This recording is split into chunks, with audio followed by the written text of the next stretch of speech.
Mahalagang paalala, ang lahat ng mga balitang aking inihahayag ay hindi sa akin mismo nanggaling. Ito ay galing sa mga source ng Aldab Nation sa iba't ibang social media platform. Ako ay tagapaghatid lamang at nagbibigay ng komento.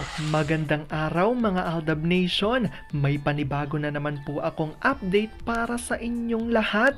Pero bago natin ito umpisahan ay huwag niyo munang kalimutan na mag-subscribe sa aking YouTube channel at i-click mo na rin ang katabing bell button para maging updated ka sa mga latest videos na i-upload ko. At kapag umabot na ng 100,000 subscribers ang aking channel, ay may sorpresa ako para sa inyong lahat.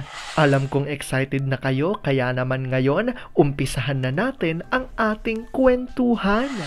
Ang pag-uusapan natin ngayong araw na ito kung saan Alden at Maine hulikam na magkasama raw sa isang lugar. Sabay nilang inilabas ang mga resibo sa publiko at ang nakakatuwa pa ay matchy-matchy nga ang damit nila rito.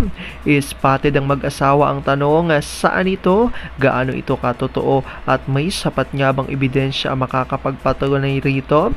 Wala alam kung gusto niyo na yung malaman, pero bago ho yan ay bibitinin ko muna kayo ng kaunting-kaunti lamang kung saan magbasa muna tayo ng mga nakakatuwang post ni Manny Theo01 sa Twitter.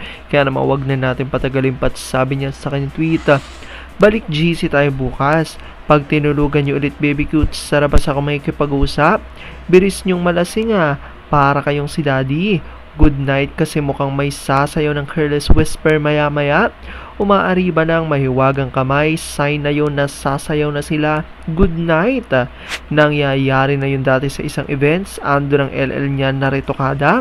Halatang nilagyan yung iniinom ni RFJ kaya nagiging malikot na siya. Buti nando ng PA at ang lakas talaga ng kontrol niya sa tukso.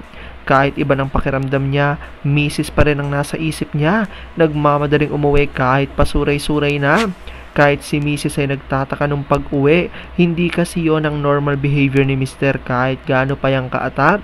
Nakakapagtimpi pa yan lalo na pag may ibang tao sa paligid. Pag uwi niyan, diretso ligo pa yan bago tumabi. Pero nung time na yon, iba talaga. Pag asawa ka, mainit na hininga pa lang, alam na niya agad. Alam kong tuwan-tuwa ako kay sa ating binasa, pero ngayon pag-uusapan na natin ang ating main topic.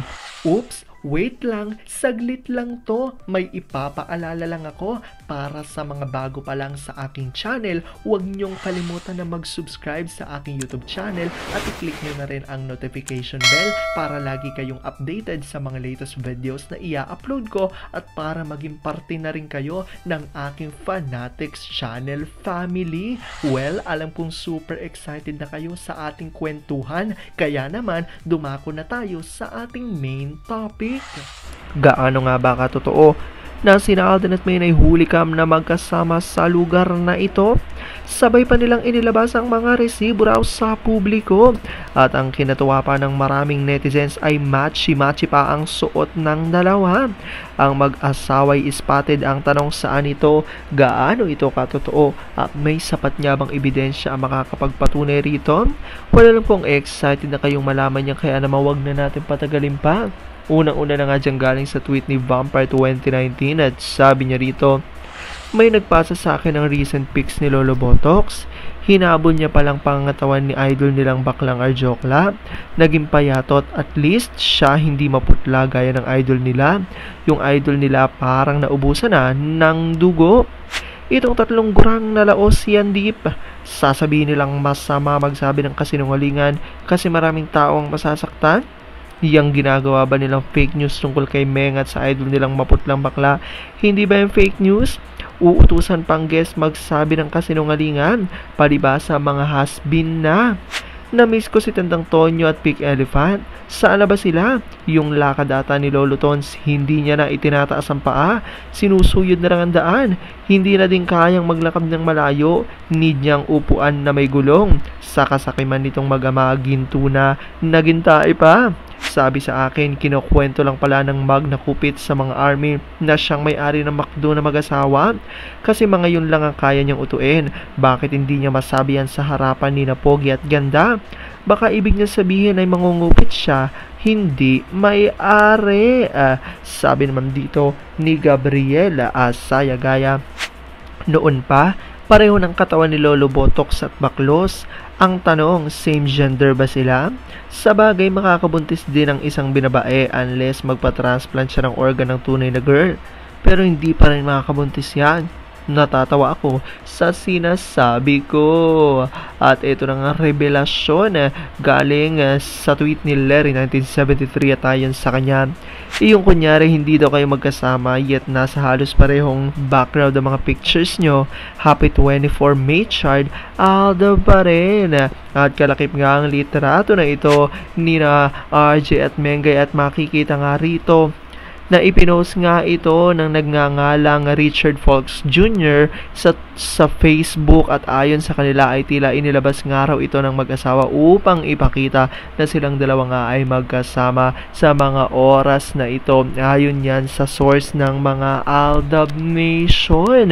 At dahil dito marami nga ang natuwa mga netizens dahil tila nagpapahiwatig nga ito sa mga Aldab Nation dahil kitang-kita nga rin na ang kulay ng damit nila ay color green, which is the color of Aldab Nation.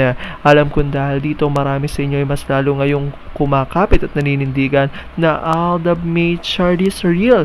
Pero sabi nga natin na kahit na ano pa man na maging desisyon ni na Alden at Maine sa kanilang buhay, karera at buhay pag-ibig ay kailangan natin silang suportahan at kailangan natin itong tanggapin ng buong buo dahil yun ang kanilang deserve. At yan ang aking update for today's video. Maraming salamat sa panonood at pagtapos sa videong ito.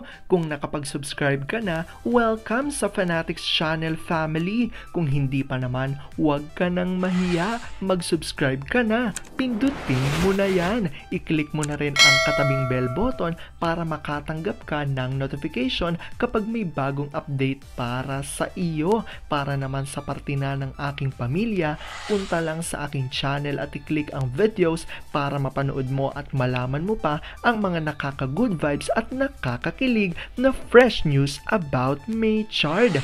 Muli, ako ho ang inyong lingkod na patuloy na maghahatid ng good vibes every day. Thank you mga Aldab Nation. Ingat!